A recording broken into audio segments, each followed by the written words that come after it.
지금부터 2024 헌납 8 대통령 윤석열 탄핵 사건에 대한 선고를 시작하겠습니다. 먼저 적법 요건에 관하여 살펴보겠습니다. 이 사건 계엄 선포가 사법심사의 대상이 되는지에 관하여 보겠습니다.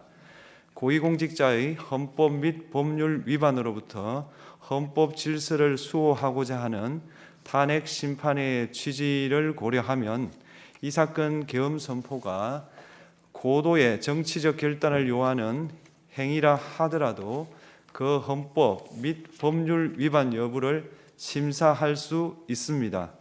국회 법사의 조사 없이 이 사건 탄핵 소추안을 의결한 점에 대하여 보겠습니다.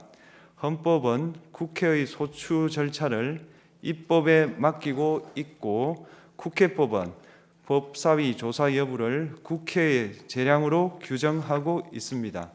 따라서 법사위의 조사가 없었다고 하여 탄핵 소추 의결이 부적법하다고 볼 수 없습니다.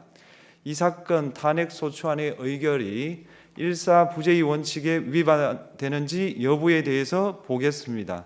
국회법은 부결된 안건을 같은 회기 중에 다시 발의할 수 없도록 규정하고 있습니다. 피청구인에 대한 1차 탄핵소추안이 제418회 정기회 회기에 투표 불성립되었지만 이 사건 탄핵소추안은 제419회 임시회 회기 중에 발의되었으므로 일사부재의 원칙에 위반되지 않습니다.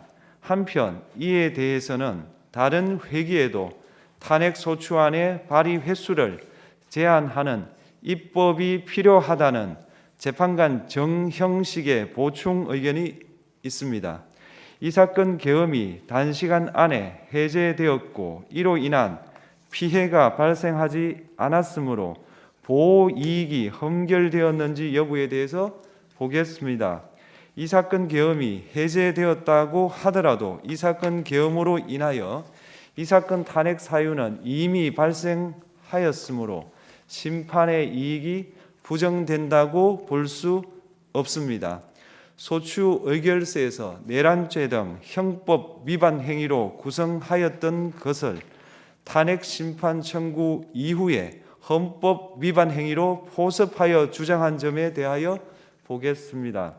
기본적 사실관계는 동일하게 유지하면서 적용 법조문을 철회, 변경하는 것은 소추 사유의 철회, 변경에 해당하지 않으므로 특별한 절차를 거치지 않더라도 허용됩니다.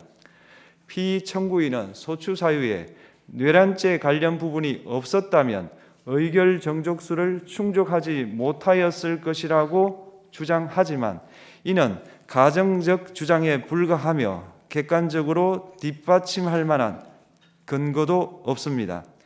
대통령의 지위를 탈취하기 위하여 탄핵 소추권을 남용하였다는 주장에 대하여 보겠습니다. 이 사건 탄핵 소추안의 의결 과정이 적법하고 피소추자의 헌법 또는 법률 위반이 일정 수준 이상 소명되었으므로 탄핵 소추권이 남용되었다고 볼 수 없습니다. 그렇다면 이 사건 탄핵 심판 청구는 적법합니다. 한편 증거법칙과 관련하여 탄핵 심판 절차에서 형사소송법상 전문 법칙을 완화하여 적용할 수 있다는 재판관 이미선, 김형두의 보충 의견과 탄핵 심판 절차에서 앞으로는 전문 법칙을 보다 엄격하게 적용할 필요가 있다는 재판관 김복형, 조한창의 보충 의견이 있습니다. 다음으로 피청구인이 직무집행에 있어 헌법이나 법률을 위반하였는지 피청구인의 법 위반 행위가 피청구인을 파면할 만큼 중대한 것인지에 관하여 살펴보겠습니다. 우선 소추 사유별로 살펴보겠습니다.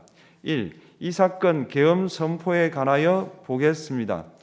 헌법 및 계엄법에 따르면 비상계엄 선포의 실체적 요건 중 하나는 전시, 사변 또는 이에 준하는 국가 비상사태로 저가 교전 상태에 있거나 사회 질서가 극도로 교란되어 행정 및 사법 기능의 수행이 현저히 곤란한 상황이 현실적으로 발생하여야 한다는 것입니다. 피청구인은 야당이 다수 의석을 차지한 국회의 이례적인 탄핵소추 추진, 일방적인 입법권 행사 및 예산 삭감 시도 등의 전횡으로 인하여 위와 같은 중대한 위기사항이 발생하였다고 주장합니다. 피청구인의 취임 후 이 사건 계엄 선포 전까지 국회는 행안부 장관, 검사, 방통위위원장, 감사원장 등에 대하여 총 22건의 탄핵소추안을 발의하였습니다. 이는 국회가 탄핵소추 사유의 위헌, 위법성에 대해 숙고하지 않은 채 법 위반의 의혹에만 근거하여 탄핵심판 제도를 정부에 대한 정치적 압박 수단으로 이용하였다는 우려를 낳았습니다. 그러나 이 사건 계엄 선포 당시에는 검사 1인 및 방통위위원장에 대한 탄핵 심판 절차만이 진행 중이었습니다. 피청구인이 야당이 일방적으로 통과시켜 문제가 있다고 주장하는 법률안들은 피청구인이 제의를 요구하거나 공포를 보류하여 그 효력이 발생되지 않은 상태였습니다.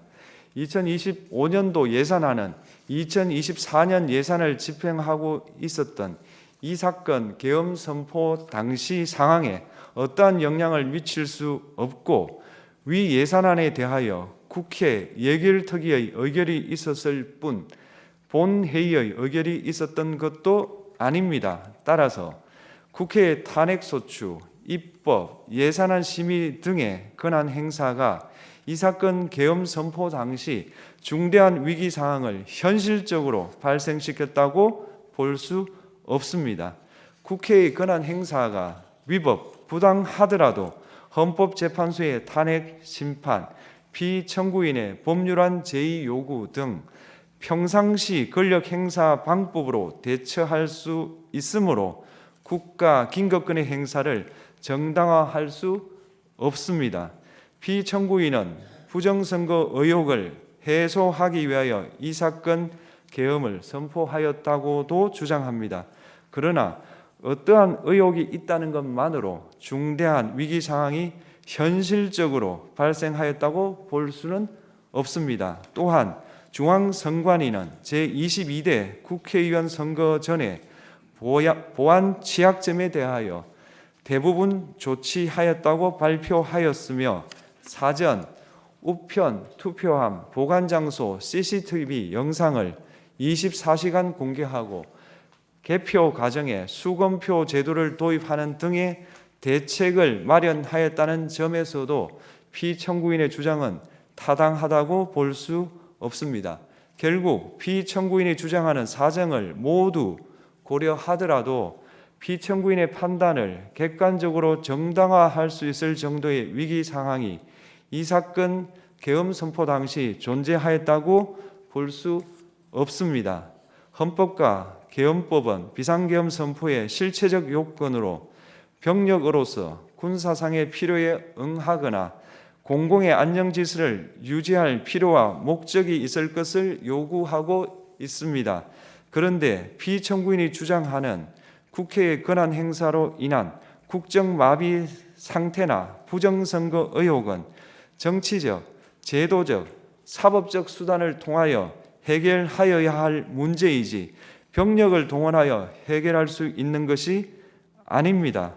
피청구인은 이 사건 계엄이 야당의 전횡과 국정위기 상황을 국민에게 알리기 위한 경고성 계엄 또는 호소형 계엄이라고 주장하지만 이는 계엄법이 정한 계엄 선포의 목적이 아닙니다. 또한 피청구인은 계엄 선포에 그치지 아니하고 군경을 동원하여 국회의 권한 행사를 방해하는 등의 헌법 및 법률 위반 행위로 나아갔으므로 경고성 또는 호소형 계엄이라는 피청구인의 주장을 받아들일 수 없습니다. 그렇다면 이 사건 계엄 선포는 비상계엄 선포의 실체적 요건을 위반한 것입니다. 다음으로 이 사건 계엄 선포가 절차적 요건을 준수하였는지에 관하여 보겠습니다.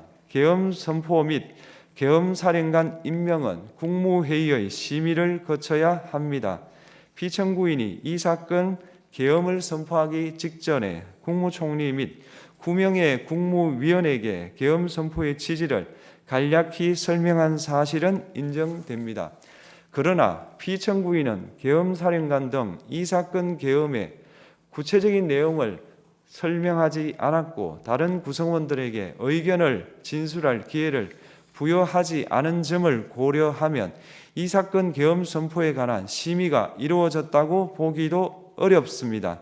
그 외에도 피청구인은 국무총리와 관계 국무위원이 비상계엄 선포문에 부서하지 않았음에도 이 사건 계엄을 선포하였고 그 시행 일시, 시행 지역 및 계엄사령관을 공고하지 않았으며 지체 없이 국회에 통고하지도 않았으므로 헌법 및 계엄법이 정한 비상계엄 선포의 절차적 요건을 위반하였습니다.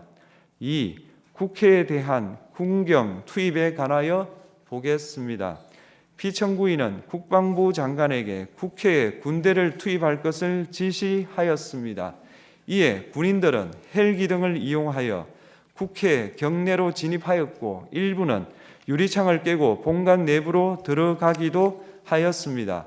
피청구인은 육군 특수전 사령관 등에게 의결 정족수가 채워지지 않은 것 같으니 문을 부수고 들어가서 안에 있는 인원들을 끄집어내라 는 등의 지시를 하였습니다. 또한 피청구인은 경찰청장에게 계엄사령관을 통하여 이 사건 포고령의 내용을 알려주고 직접 6차례 전화를 하기도 하였습니다. 이에 경찰청장은 국회 출입을 전면 차단하도록 하였습니다. 이로 인하여 국회로 모이고 있던 국회의원들 중 일부는 담장을 넘어가야 했거나 아예 들어가지 못하였습니다. 한편 국방부 장관은 필요시 체포할 목적으로 국군 방첩사령관에게 국회의장, 각 정당 대표 등 14명의 위치를 확인하라고 지시하였습니다. 피청구인은 국가정보원 1차장에게 전화하여 국군 방첩사령부를 지원하라고 하였고 국군 방첩사령관은 국가정보원 1차장에게 위 사람들에 대한 위치 확인을 요청하였습니다. 이와 같이 피청구인은 군경을 투입하여 국회의원의 국회 출입을 통제하는 한편 이들을 끌어내라고 지시함으로써 국회의 권한 행사를 방해하였으므로 국회에 계엄 해제 요구권을 부여한 헌법 조항을 위반하였고 국회의원의 심의 표결권, 불체포 특권을 침해하였습니다. 또한 각 정당의 대표 등에 대한 위치 확인 시도에 관여함으로써 정당 활동의 자유를 침해하였습니다. 피청구인은 국회의 권한 행사를 막는 등 정치적 목적으로 병력을 투입함으로써 국가안전보장과 국토방위를 사명으로 하여 나라를 위해 봉사하여 온 군인들이 일반 시민들과 대치하도록 만들었습니다. 이에 피청구인은 국군의 정치적 중립성을 침해하고 헌법에 따른 국군 통수 의무를 위반하였습니다. 3. 이 사건 포고령 발령에 관하여 보겠습니다. 피청구인은 이 사건 포고령을 통하여 국회, 지방의회, 정당의 활동을 금지함으로써 국회에 계엄 해제 요구권을 부여한 헌법조항, 정당 제도를 규정한 헌법조항, 대의민주주의 권력분리 원칙을 위반하였습니다. 비상계엄 하에서 기본권을 제한하기 위한 요건을 정한 헌법 및 계엄법 조항, 영장주의를 위반하여 국민의 정치적 기본권, 단체 행동권, 직업의 자유를 침해하였습니다. 4. 중앙선관위에 대한 압수수색에 관하여 보겠습니다. 피청구인은 국방부 장관에게 병력을 동원하여 선관위의 전산 시스템을 점검하라고 지시하였습니다. 이에 따라 중앙선관위 청사에 투입된 병력은 출입 통제를 하면서 당직자들의 휴대전화를 압수하고 전산 시스템을 촬영하였습니다. 이는 선관위에 대하여 영장 없이 압수수색을 하도록 하여 영장주의를 위반한 것이자 선관위의 독립성을 침해한 것입니다. 5. 법조인에 대한 위치 확인 시도에 관하여 보겠습니다.